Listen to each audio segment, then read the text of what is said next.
My husband, Derek, was rushed to the hospital from his business trip. After receiving the call, I hurried to the hospital.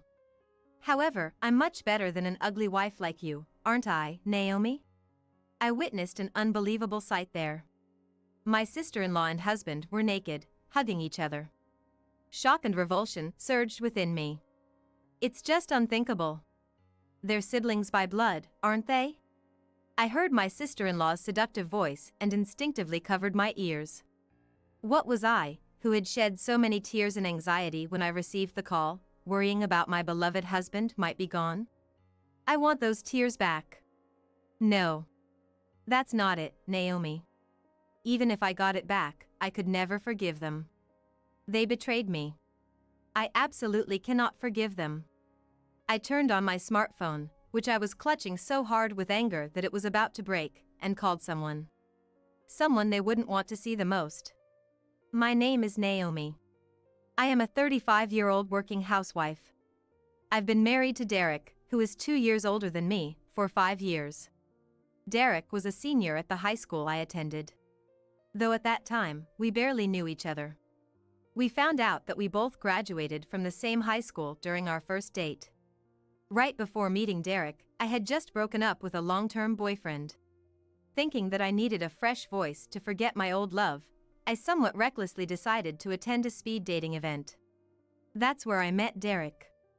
At the time, Derek had also just broken up with his girlfriend, and we began to harbor affection for each other as we comforted each other. It seemed that Derek felt the same way, and we happily became a couple and later made a promise to go on a date together. It was on that date that we found out we had attended the same high school. The familiarity that came with this discovery led to a serious relationship with a view to the future. After several years of dating, we got married. I think Derek is a great man to live with as a spouse. He shares the housework and never forgets to make events like birthdays and Christmas enjoyable. Moreover, Derek works for a reputable company, so he hardly ever has overtime or work on weekends. Since we don't have children, he showers me with all his love. I am truly grateful to be married to him. However, while we were enjoying our married life, there was one thing that was bothering me a little. It was the relationship with my sister-in-law. She is 3 years older than Derek, married, and lives about 10 minutes away from us. It seems she had adored Derek since they were children, and when they were in elementary school, they were together all the time. Even in middle school and high school, her affection for Derek remained the same, and even as an adult, it continues. Derek will always be my beloved little brother. I'm the wicked woman who stole her dear brother from my sister-in-law. When I went to my husband's family home to announce our engagement, she told me that to my face. I don't expect to be best friends with my sister-in-law, but I do hope for a normal relationship with a family member. But it seems like a pipe dream. So, I try to avoid contact with her as much as possible. However, my sister-in-law seems to be indifferent to such considerations. If she feels like it, she would call me to nitpick and nag. Hello, Naomi? You still haven't quit your job? Stop thinking only about yourself and quickly become a full-time housewife to support Derek. I've told you this many times. Derek can take care of himself. He'll be fine even if I don't support him. Stop backtalking. And besides, I know better than anyone that Derek can handle things himself. Just because you're his wife doesn't mean you can look down on me. You're such an unpleasant woman. Whenever we talk, it's always like this, so I have no choice but to bear with her until she's satisfied. I've never told Derek about her behavior, but I have consulted with my mother-in-law, who lives close by. Unlike my antagonistic sister-in-law, my mother-in-law is very kind to me. We make arrangements to have tea together occasionally. After the consultation, my mother-in-law, although appalled by my sister-in-law's self-centered attitude, firmly warned her. Thanks to that, her sarcastic remarks have become less frequent since we got married. Anyway, I wish she would finally acknowledge Derek and me.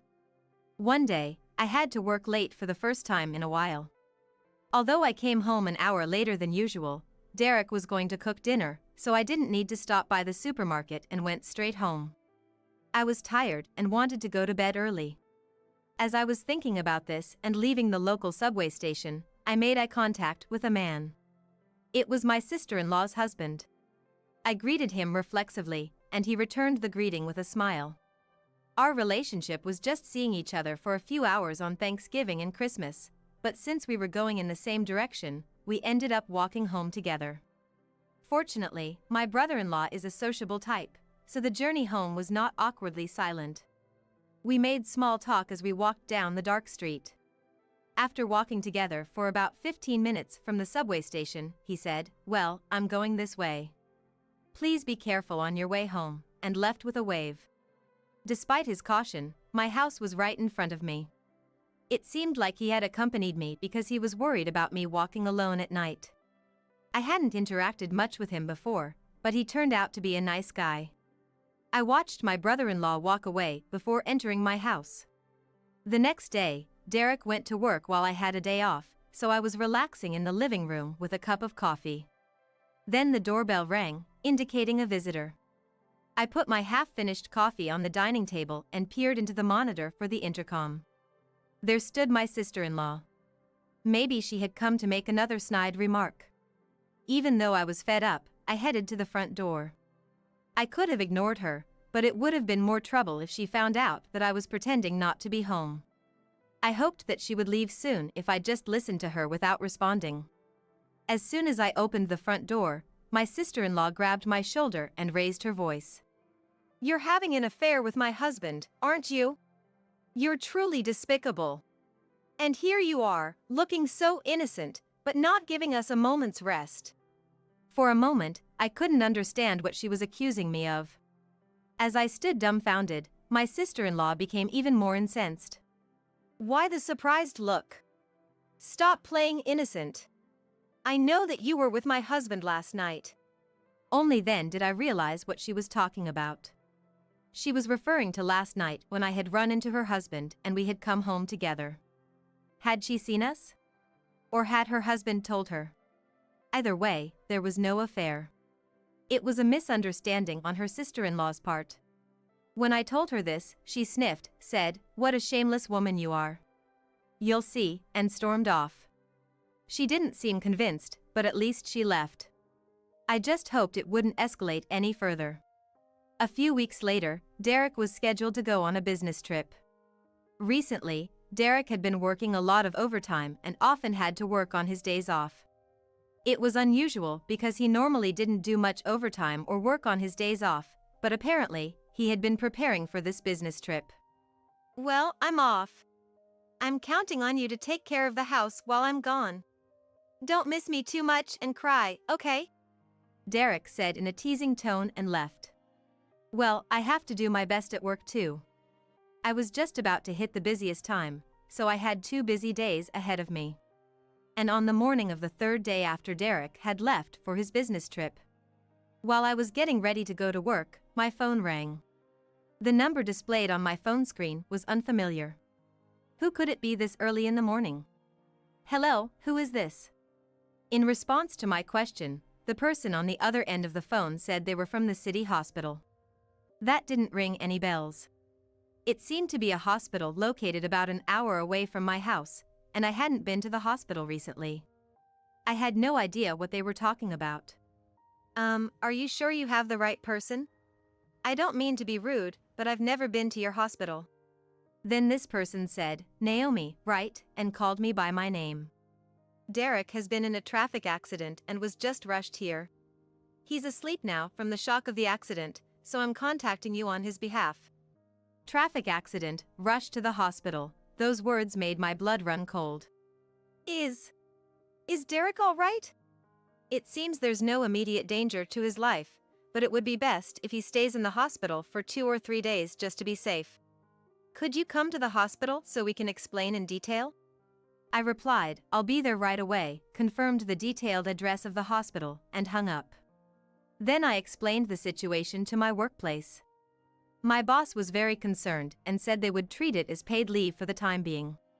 So I changed out of my work uniform into my regular clothes and decided to go to the hospital. On my way to the nearest station at a brisk pace, I realized something. The address of the hospital was in a completely different state from the one Derek had told me he was going on a business trip to. Was it a misunderstanding on my part, or had Derek simply misspoke?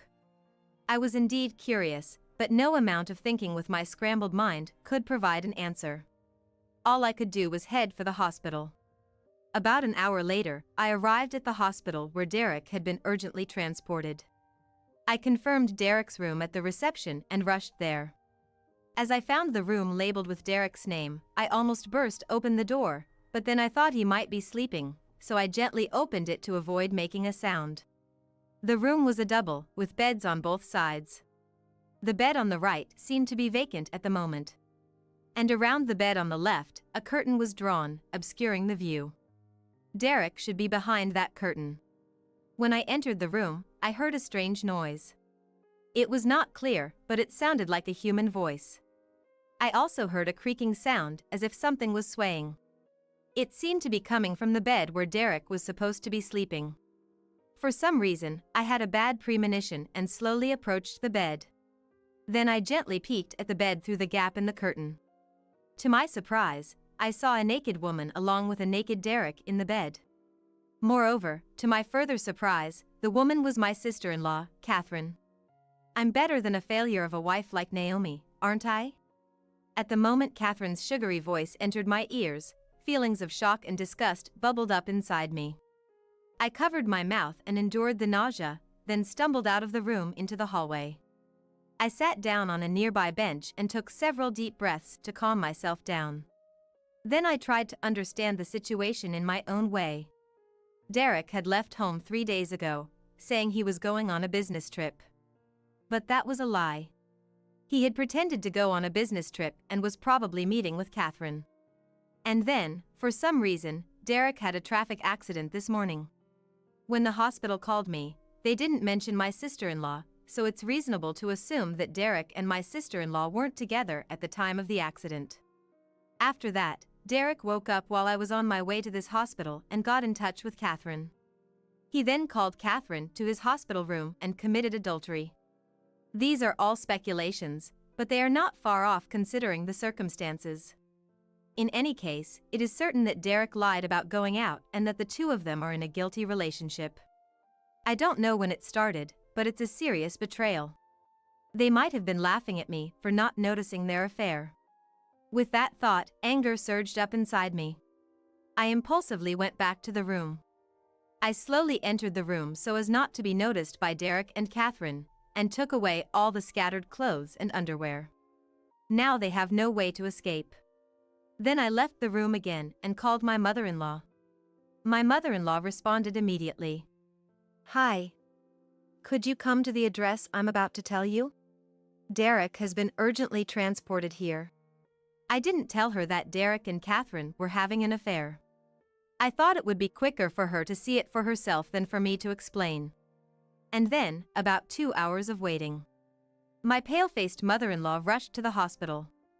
Unaware that her own children were having an affair. My mother-in-law worried about Derek's health.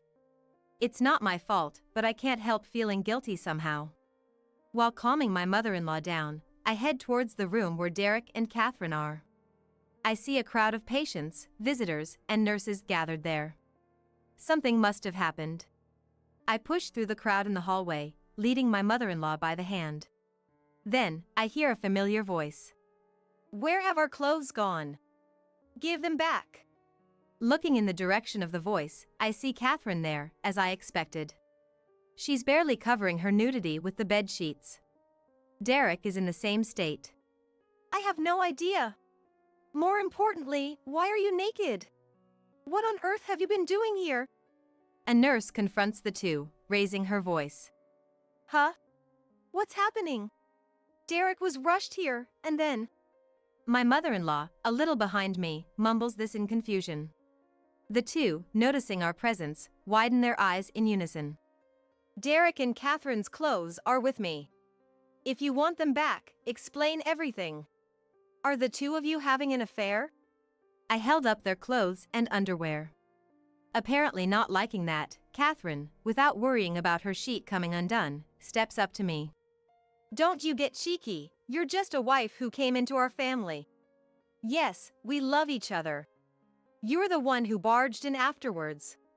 As Catherine shouts this, Derek, standing behind her, nods repeatedly. Besides, wasn't Naomi also having an affair? I heard from Catherine that you were secretly meeting her husband. Derek said this with a triumphant look. Looking at Derek, all my love for him is completely gone. So, he trusts Catherine more than me. I don't have the slightest regret anymore. As I try to retort, my mother-in-law speaks up before me. You too! I never thought you both could be so stupid. I'm done with you. You can't cross our doorstep ever again. Just go wherever you want together. A stern, low voice, unlike the usual kind mother-in-law, scolds the two. Whether overwhelmed by her anger or finally realizing the gravity of what they had done, Derek and Catherine lower their heads and say nothing. I toss their clothes and underwear at them. The sight of them scrambling to gather the clothes scattered on the floor is utterly ridiculous. Derek, I didn't have an affair. Your sister just misunderstood. We can't continue as a married couple anymore. Prepare yourself once you're discharged.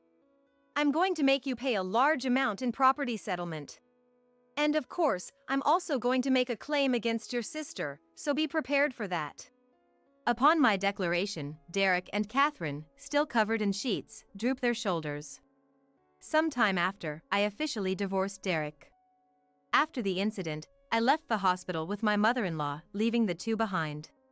Derek, who was supposed to be admitted, was severely scolded for causing a major disturbance in the hospital, and Catherine was apparently banned from entering. And as I declared, I demanded money from both Derek and his sister.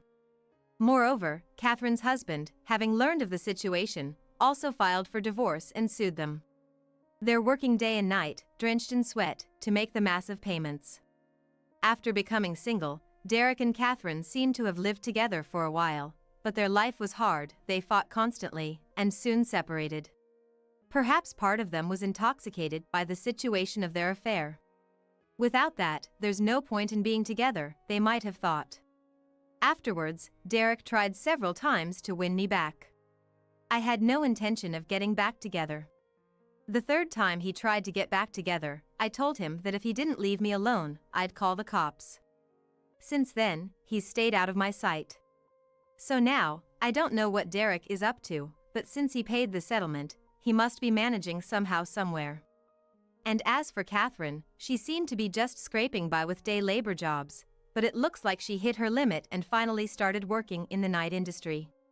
Come to think of it, a few years back, Catherine used to say harsh things like, "Women who work at night are miserable." I wonder how she feels now, becoming that miserable woman herself. I hope she is reflecting on her actions. As for me, I made a fresh start and moved. Now, I live in an apartment close to my workplace. I still keep in touch with my mother-in-law every now and then. At first, she was terribly depressed, but recently, she seems to be gradually regaining her spirit, which relieves me. I plan to have a tea party at my house this coming Sunday. Being betrayed by someone I trusted, I thought it would be a while before I could get back on my feet. But thinking that this is the start of my second life, I can't afford to brood over it forever. I swore to myself to live positively to seize happiness.